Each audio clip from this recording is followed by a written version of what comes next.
शलोम शलोम शलोम। प्रभु यीशु मसीह नासरी के नाम में पिछले समय पवित्र आत्मा के द्वारा हमारी आत्मिक उन्नति के लिए, अनंत जीवन के लिए बहुत कुछ जो सरल करके पवित्र आत्मा उन शंकाओं का समाधान कर रहे थे जिसमें ज़्यादातर बहस में पड़ जाते हैं लोग, और उसके भी कारण रहते हैं। बहस में पड़ने के विचार लोगों के अपने अपने होते हैं। उसके अंतर्गत वो बहुत सी बातें इधर उधर की जब सुने रहते हैं तो निश्चित लोगों में ये मनमुटाव का भी कारण बनती है। और उसके पीछे ये खासकर मैं जिन्होंने प्रभु यीशु को स्वीकार करे हैं अपना उद्धारकर्ता मुक्तिदाता, मसीही परिवार में अर्थात क्रिश्चियन फैमिलीज़ में ये ज़्यादा दुष्ट के द्वारा ये होता है और आपस में वैमनस्य हो जाएगा। और दुष्ट यही चाहता है कि वो तमाम आशीषें जो प्रभु यीशु की धार्मिकता के द्वारा हम पर हुई है उससे वो वंचित करे। बिल्कुल हमारी आशा भरोसा विश्वास मजबूत है हर दिन की आराधना में, ये सब चीज़ें हैं। उसके बावजूद भी हम वो पा नहीं पाते जो हर दिन रखते हैं, और फिर भी पवित्र आत्मा हमको संभालते हैं, टूटने नहीं देते। दूसरों के बीच में देखेंगे तो वो छोड़ के भाग जाते हैं। जो अन्य जातियों से प्रभु में आए हैं वो इस बात को अच्छे से समझते हैं कि नहीं, 2-4 दिन में फ़ायदा नहीं हुआ तो छोड़ो, भाग जाओ। पर ये सब कुछ जो हो रहा है कि आज इस बात को हम समझ लें, पवित्र शास्त्र के अनुसार इस बात को हम जान लें कि जो याकूब में कहा गया है 3 में, मैं 17 से पढ़ देता हूँ। पर जो ज्ञान ऊपर से आता है वो पहले तो पवित्र होता है और फिर मिलनसार, कोमल और मृदुभाव और दया और अच्छे फलों से लदा हुआ और पक्षपात और कपट रहित होता है। मेल मिलाप कराने वाले धार्मिकता का फल मेल मिलाप के साथ बोते हैं। ये सारा कुछ हम जो सीख रहे हैं ये धार्मिकता के फल बोने के संबंध में है, और उसका बेस है मेल मिलाप, और इसी को तो ख़त्म करने आया। मेल मिलाप ख़त्म कैसे होता है? ये छोटा बड़ा होने के कारण इंसान की मानसिकता में हम किसी को बहुत बड़ा बना के उसको सम्मान देते हैं और किसी गरीब को, और प्रभु यीशु ने ये करके दिखाए थे जब बड़े बड़े लोगों के लिए आसन होता है, या अपने दोस्त के यहाँ जाओ तो सबसे आखिरी में बैठ जाओ कि दोस्त बुला के बोले कि तू यहाँ बैठ पहले से इन जगहों पे, क्योंकि हो सकता है संसार का यही नियम है। और ये नियम बना कैसे? परमेश्वर से राजा मांगे थे, इस कारण ये नियम आया। परमेश्वर को बहुत बुरा लगा था और साउल आया था, और परमेश्वर ने अपने वचन में कह दिए थे कि वो तुम पर राज कराएगा, तुमसे गुलामी कराएगा और तुम ये सब कुछ करोगे। पर सब तैयार थे, आज सब तैयार हैं। हर क्षेत्र की मैं छोटी बातें बता देता हूँ, थोड़ी थोड़ी सी बता देता हूँ। पर जो हम में सहन शक्ति मिली है कि एक दूसरे की सह लो, वचन कहता है, निश्चित हम सह रहे हैं। मसीही लोग सह रहे हैं, वो क्षमता हमें उस धार्मिकता से मिली। आज हर कहीं, मान लीजिए हम इंडिया में है ना, तो यहाँ पर जो संविधान बना वो नागरिक के लिए बना, और कहा गया जनता का, जनता के लिए, जनता के द्वारा। नागरिक के लिए बना और कहा गया जनता के लिए, तो वो जनता के लिए, जनता के द्वारा हो रहा है क्या? किसी भी पार्टी में एक नागरिक का क्या महत्व है? कुछ भी नहीं। वो महत्व तब तक है जब तक वो वोट का अधिकारी है। एक पार्टी वोट से जीतती है कि कार्यकर्ता से जीतती है? पर एक पार्टी एक जात है, उसके कार्यकर्ता मुख्य हैं और उसमें पद हैं। एक जो सबसे आखिरी स्तर पर गरीब मजबूर है, जिसे आवश्यकता है अपने प्रतिनिधि से मिलने की, जिसको उसने बनाया है, तो ये बीच के बिचौलिए आड़े आते हैं हर जगह। और देश एक है पर पार्टियां अलग अलग होने के कारण एक दूसरे के कामों में रुकावट डालती हैं। किसी दूसरे पार्टी का अगर सदस्य है तो आपको आपके काम होने में कठिनाई होंगी, और हर जगह जो पदों का रखा गया है मिलने के लिए कितनी कठिनाई है। वीआईपी शब्द सुने होंगे बार बार। तो नागरिक आप नहीं हैं, वैसे हम तो परदेसी हैं, जो क्रिश्चियन हैं, प्रभु यीशु को मानने वाले परदेसी हैं इस देश में। पर इनके संविधान की बात बता रहा हूँ कि किसी पार्टी में नागरिक का कोई अधिकार नहीं है। ये नागरिक इनको बना के दे देता है। जैसे राजा मांगे थे तो ये राजा मिल जाता है, और राजा और प्रजा का कार्य हमेशा चल रहा है, अब थोड़ा सा खुल के आया है। उसी तरह मिनिस्ट्री और चर्च में है कि आप आसानी से नहीं मिल सकते। एक बिशप से मिलने के लिए एक लाइन होगी, और आप मसीह हैं। पर सबसे खुशी की बात है, मसीह से मिलने के लिए आपको किसी लाइन की जरूरत नहीं। वहाँ पवित्र आत्मा आपके द्वारा है। आप क्यों कठिनाई में पड़कर मनुष्य की तरफ देखते हैं? ये धार्मिकता के फल नहीं होने के कारण आत्मिक क्षेत्र में, राजनैतिक क्षेत्र में, आर्थिक क्षेत्र में, नौकरी पेशा क्षेत्र में, व्यापार में, कार्यपालिका में, न्यायपालिका में, ये सब दस्तूर चल रहा है गुलामी का। इस सब में गुलामी गुलामी और गुलामी है। नागरिकता का मुलम्मा चढ़ाया गया है सिर्फ, और कुछ नहीं। उसकी बदौलत एक ताकत हासिल करने, और इसी तरह सारे संगठनों में, और उनकी तकलीफें आपके सामने हैं। तो ये दुनिया भर का न्याय कहाँ मिलेगा? कहीं नहीं। न्याय आपको नहीं मिल सकता, क्योंकि ये बीच में जो सारी चीज़ें हैं, आप सक्षम हैं तो ठीक है, मैं उनकी बात कर रहा हूँ जो दबे कुचले हैं, आखिरी हैं। पर आत्मिक दुनिया में, जिसमें एक मसीही दुनिया है, और उसमें भी मैंने बता दिया, हमारा उद्धारकर्ता वो रास्ता है, वो द्वार है जहाँ खुद खटखटा दो खुल जाएगा। आपको किसी बिचौलिया, वो हमारा बिचौलिया बना है स्वर्ग में। और ये ज्ञान जो की बात कर रहे हैं, तो एक ज्ञान की कुंजी भी है। जैसे प्रभु यीशु के पास प्रकाशित वाक्य में कौन सी कुंजी है? स्वर्ग और नर्क की नहीं, नर्क की और मृत्यु की कुंजी है। जो कुंजी दी गई थी पतरस को, बोला गया था खोलने और बांधने की इस पृथ्वी और स्वर्ग में। इस फर्क को जाने, और जब कहते हैं कि सत्य को जानोगे और सत्य तुम्हें स्वतंत्र करेगा, तो वो सच्चाई। तो हमें स्वतंत्र कहाँ कहाँ पर होना है, उसका एक भाग जो हमारे बीच में पाया जाता है, कटुता का, एक दूसरे के विरुद्ध बुराई का, वो सब जो अलग करता है, दो भाग करता है, वो शैतान का वो हिस्सा। हम निश्चित जो प्रभु यीशु में हैं, एक दूसरे से प्रेम रखते हैं। बहुत सारी बातें हैं, कमियां हैं, ठीक है। और धार्मिकता का, अगर हम चाहते हैं कि धार्मिकता के फल हमारे पास हों, तो मेल मिलाप के लिए आपको बोना पड़ेगा।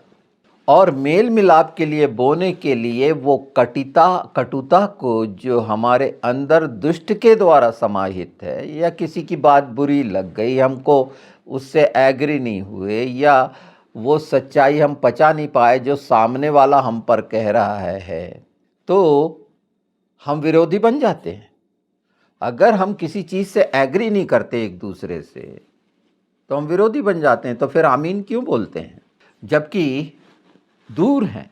इसीलिए कहा कि पहले मेल मिलाप कर ले अपने बैरी से, और ये सच्चाई जाकर मिलकर बोलना जरूरी है। प्रार्थनाओं में सच्चाई से अगर हम एग्री करते हैं, जैसे पहला तीमुथियुस 5 है, पहला का 5वां, शुद्ध मन, अच्छा विवेक और निष्कपट विश्वास से प्रेम अगर पैदा हो जाता है, निष्कपट विश्वास से, यहाँ पक्षपात पूर्ण नहीं, निष्कपट।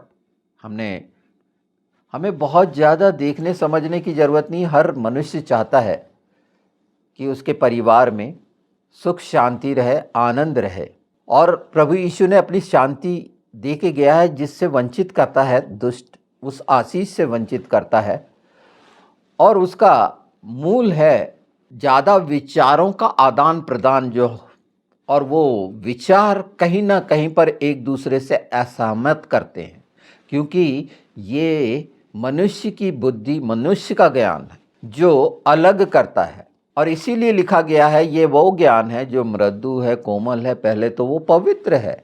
जो हम 3:17 देख रहे हैं और 18, अपनी कलीसिया से, अपने परिवार से ये कड़वाहट की जड़ उखाड़ कर फेंक दो और सच्चाई से अंगीकार कर लो एक दूसरे के सामने।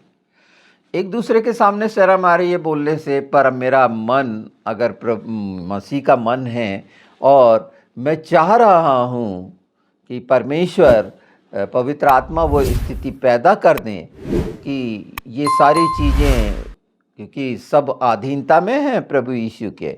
जरूरी नहीं कि आपको एक आसान नहीं कर रहा, आपके लिए सहूलियत नहीं दे रहा हूँ कि, पर आप फेस टू फेस करें ये तो और भी, क्योंकि हमको भय का आत्मा नहीं मिला है। तो जब हम ऐसे साफ रहेंगे और सचमुच में अंदर वो कड़वाहट नहीं रखेंगे और प्रार्थनाओं में ये बात रख देंगे एक दूसरे के लिए। कई बार एक दूसरे की बातों की समझ नहीं रहने के कारण, इसलिए बाइबल में कहा गया है तुम्हारे रगड़े झगड़े कहाँ से आए, कुछ अभिलाषाओं के कारण है। तो बराबर समझें, कम ज़्यादा ना समझें, किसी की चीज़ के लिए जलन, द्वेष, कटुता ये ना रखें, लोगों के बारे में ना रखें, आत्मा के अनुसार उसे जानें। शरीर और वो सब बातों का हिसाब वो देगा, आप किसी के न्याय नहीं हैं। पर जिसने मसीह को स्वीकार करा है वो नई सृष्टि है, निश्चित वो दुष्ट के हाथ में फंसा है और आग में से निकालना हमारा काम है झपट के। तो वो हिस्से को निकालने के लिए हमारी शारीरिक बल की जरूरत नहीं है, बड़े उपवास और दुनिया भर की जरूरत नहीं है। बड़ा सिंपल सा है कि सच्चाई से प्रभु के सामने जाकर अपनी वो बातों को मान लेना, आग्रह विनती करना कि वो सामने वाले का भी जो मन है, हृदय है, उसकी कठोरता को खत्म करे। हर दिन दुष्ट आत्मा निकालना, अपने को बांधना, शांधना, यीशु के लहू में छिपाना, ये सब अगर हम कर रहे हैं तो आचरण और स्वभाव में प्रत्येक दिन मेल मिलाप के लिए क्या बोल रहे हैं। अगर प्रत्यक्ष नहीं तो अप्रत्यक्ष अपनी प्रार्थनाओं में जब ये संकट हम जान रहे हैं कि प्रत्येक कलीसिया में है, ये वायरस हर कलीसिया में पाया जाता है और यीशु के नाम में इसे आप छुटकारा उस कलीसिया में देखिएगा, आप करिए। तो जैसे आज सुबह शाम 7 बजे, सुबह 7 बजे और शाम को 7 बजे लोग सिर्फ धन्यवाद दे रहे हैं और धन्यवाद देना सीख कर उस उपकार को, उस दया और करुणा को पहचान गए हैं जो परमेश्वर ने शुरू से हम पर की। हाँ, बात का क्या कठिनाई चल रही है वो एक अलग है, पर वो एक सहारा है, एक ऐसा सहारा जो हमको मजबूत और दृढ़, मजबूत हर कोई होना चाहता है। व्यक्तिगत बिल्कुल होना चाहिए, पर साथ में होना चाहिए, मसीह की देह में होना चाहिए। तो जो धार्मिकता का फल जो बोया जाता है वो मेल मिलाप के साथ है, और मेल मिलाप के साथ किसी झगड़े वगड़े को ख़त्म करना। बाइबल में लिखा है कि अपने बीच में ही क्यों नहीं निपटा लेते, क्यों दूसरों को अपना जज बनाते हैं। पवित्र शास्त्र हमारे लिए न्यायियों की किताब है ना, जजेस की, कि एक समय कितनी कठिनाई हुई थी यहोशू की मृत्यु के बाद का, अगर पढ़ेंगे आप 3 में, तो न्यायियों को परमेश्वर ने रखा था, पर सुनते थे क्या? क्योंकि उसके बाद वो चीज़ें ख़त्म हो गई थीं। अगर मैं पढ़ देता हूँ इसे, न्यायियों 2 उसका 6 से हम देखते हैं। जब यहोशू ने लोगों को विदा किया था, तब इज़राइली देश को अपने अधिकार में कर लेने के लिए अपने अपने निज भाग पर गए, और यहोशू के जीवन भर और उन वृद्ध लोगों के जीवन भर जो यहोशू के मरने के बाद जीवित रहे और देख चुके थे कि यहोवा ने इज़राइलियों के लिए कैसे कैसे बड़े काम किए हैं, इज़राइली लोग यहोवा की सेवा करते रहे।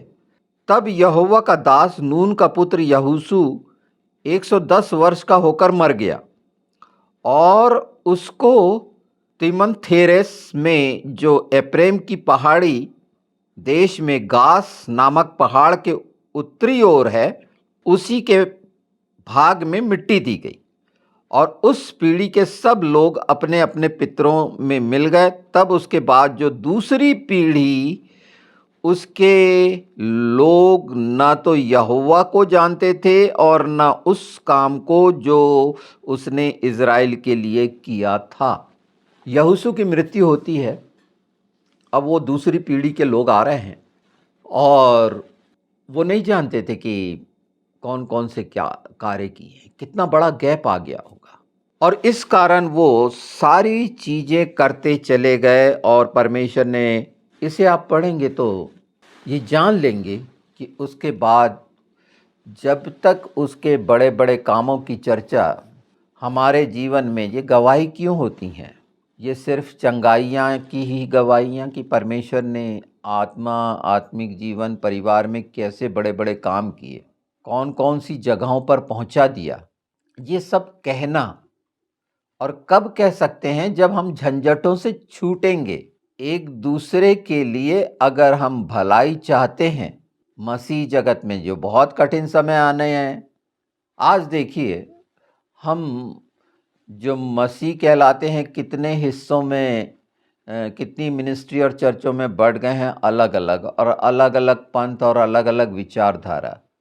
पर बेसिक बात तो यही है ना कि हर जगह पर हर कोई चाहता है, ये कोई हर एक की आत्मा चाहती है कि उसके जीवन में सुख शांति आनंद रहे, परिवार में रहे, और वजह दुष्ट के द्वारा सिर्फ ये है और मिल नहीं पाती। आज बनी जो मनस्से हैं, जो 27वीं सदी में असूरियों के द्वारा जब उनको निष्कासित किया गया था, तो ये उत्तरी, हमारे भारत के उत्तरी हिस्से में आए थे, ये जो मिजोरम, मणिपुर और ये वाला एरिया। यहाँ पर मनस्से परिवार आज भी 5000 लोग मनस्से परिवार के इज़राइल में जाकर वो दुष्ट से, वो शैतानों से, जो इस्लाम के द्वारा स्थापित है, जो शुरू से यहूदी और मसीह विरोधी रहा है, वो युद्ध करने को जाने को हैं, मांग रहे हैं परमिशन की अब इज़राइल उनको अपना ले, वो साथ देना चाहते हैं। हम आत्मिक युद्ध में हमेशा हैं। ये आत्मिक युद्ध पहले तो जो है कि हमारे बीच के कचरों को अलग करने के लिए हमारी प्रार्थनाएं निष्कपट हों, पक्षपातपूर्ण न हों, साफ साफ परमेश्वर के सामने हों, अपनी गलती छिपाने के लिए, सामने वाले का दोष निकालने के लिए ना हो। वो परमेश्वर ज़्यादा बेहतर जानता है। बहुत सी चीज़ें डाल दी जाती हैं शैतान के द्वारा और वो आकलन करना शुरू कर देता है कलीसिया के प्रत्येक सदस्य का, वहाँ की एक्टिविटीज़ का, और उसके अनुसार जो चीज़ वो पसंद करता है या नहीं करता।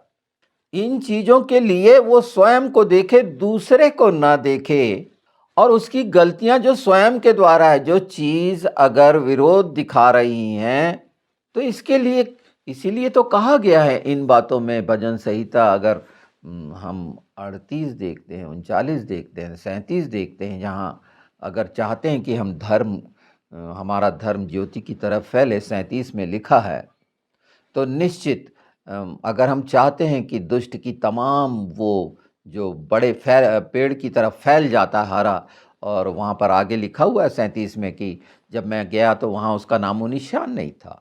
तो परमेश्वर ऐसे काम करता है।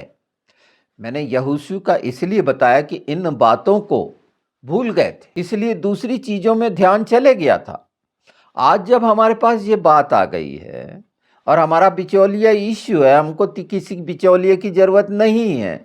आदर सबका करें, बराबर करें। जो परमेश्वर ने जिनको जो वरदान दिए हैं, निश्चित वाकई में अगर वो हैं सच, पर अपनी धारणा ना बनाएं, अपने विचार ना बनाएं, व्यर्थ में कड़वाहट ना लाएं उसकी तमाम चीज़ों को। हाँ, गलत जो वचन के विरुद्ध में गलत को गलत कहना बिल्कुल सही है वचन में, पर सच्चाई को कोमलता से बोलना, क्योंकि सच जो है, वो ज्ञान जो सच है, जो वचन है, वो जब ऊपर से उतरता है तो कैसा है? ये हमने बिल्कुल याकूब में देखे कि वो कोमल है, मृदु है, पवित्र है। ये सब बातें जितनी बार हमारे चेतन में या चेतन में जो ये भाषा है, मस्तिष्क में बोलें, बुद्धि में, विवेक में, समझ में, हमारे तमाम क्रियाकलापों में जब ये आ जाएगा, बहुत सारी चीज़ों से आप छुटकारा पा जाएंगे। ये बीमारियां तो पता नहीं, ये बीमारी पैदा करना चिंता, ये बहुत सारी चीज़ें हैं जो हम कचरा डाल लेते हैं और उसके कारण आज देख रहे हैं कि जवान जवान बच्चों को अटैक आ रहे हैं। हम आत्मिक युद्ध में हैं और एक दूसरे को संभालने के लिए पहले हम अपना देखें कि मेरे साथ जो हैं उसमें कौन कौन मेरे विरोधी बन बैठे हैं। निश्चित हम प्रेम में प्रभु यीशु के करीब हैं, पर कौन मेरा विरोधी बना हुआ है, बैरी बना हुआ है। तो बैरी बनाने वाला शैतान यीशु के नाम में बहुत सरल है कि ईमानदारी से उन बातों को हटाकर और फिर अपने आप को क्यों उस बोझ में दबाना और दुबला करना। आप स्वस्थ रहें और ये चीज़ें मान लें कि ये हर एक के साथ है, ये हर मनुष्य के साथ जुड़ी हुई है, क्योंकि हर मनुष्य का एक अपना सर्कल है। निश्चित करना आपका है, चुनना आपका है कि आप अपने परिवार में, अपनी कलीसिया में क्या लेके आते हैं और आप जब उसमें जा रहे हैं तो क्या बो रहे हैं। मेल मिलाप सर्वोत्तम है और वो तब सिर्फ बोलने से नहीं, आपके कामों से दिखना चाहिए। आपके काम कब प्रकट करेंगे? जब ईमानदारी से पवित्र आत्मा के साथ बोया जाएगा, यीशु के नाम में बोया जाएगा। आपके प्रयास दिखाने वाले दया धर्म के उससे कोई लेना देना नहीं। छुटकारा पाइए इससे, और ये सरल है, इसमें ज़्यादा समझाने की ज़रूरत नहीं है। इसे याद रखिए, और अगर हमने याद नहीं रखा तो यहोशू के बाद की दूसरी पीढ़ी कैसे बिगड़ी थी। तो इन बातों को स्मरण रखने के लिए जैसे प्रभु भोज को याद रखते हैं और उसमें कैसे शामिल होते हैं, ये भी आप पर है कि आप उसको कैसे ग्रहण कर रहे हैं और ग्रहण करके कैसे कार्य कर रहे हैं। तो वचन को ग्रहण करना, उस भोजन को ग्रहण करना, वो प्रभु के भोज को ही ग्रहण करना है, और उसके बाद आप कैसे कार्य कर रहे हैं। 37, 38, 39 देखिए थोड़ा थोड़ा, और उसमें वो दो भाग हैं कि दुष्ट के सामने कैसा क्या होना है, और वो दुष्ट के लिए यीशु के नाम में क्या मांगना है, और अपने लोगों के लिए क्या मांगना है। ये दुनिया भर के अधिकार भूल जाइए, ये संगठन बना के देश में अधिकार, ये हम परदेसी हैं। पहली चीज, अगर नागरिक का अधिकार ही आप नहीं समझ पा रहे हैं तो आप संगठन और ये क्या ताकत दिखा के, कोई पार्टी में नहीं है, कहीं नागरिक नहीं, कोई नागरिक नहीं, कहने का नागरिक। पहला नागरिक अपने इंडिया में माना जाता राष्ट्रपति, वो भी कौन सा बन गया है आप देख लीजिए, है ना। तो ये हिस्से संविधान को अलग रखिए, ये मनुष्य के बनाया हुआ, ये कहीं काम नहीं कर रहा है हाँ, कहने के लिए बहुत सारी बातें हैं और वो कभी काम भी नहीं करना है, क्योंकि मनुष्य का है, वो चीजें अलग नहीं कर सकता। वो व्यवस्था को कायम करके रखेगा, राजा और प्रजा की, वो संविधान भी, क्योंकि कोई नहीं चाहेगा कि जिस मुश्किल से वो पद को पाया है, वो एक गरीब जो बिल्कुल असहाय है उसके पास जाकर उसके साथ बैठकर खाए या उस घर में जाए। आत्मा में ये सब सरल है। ये दोनों तीनों चीज़ें मैंने इसलिए जोड़ के बताई हैं कि इस युद्ध में बहुत आसानी से जो हारा हुआ है, आप विजय युद्ध में हैं, ये दूसरों की भूल जाइए जिन्हें मालूम ही नहीं।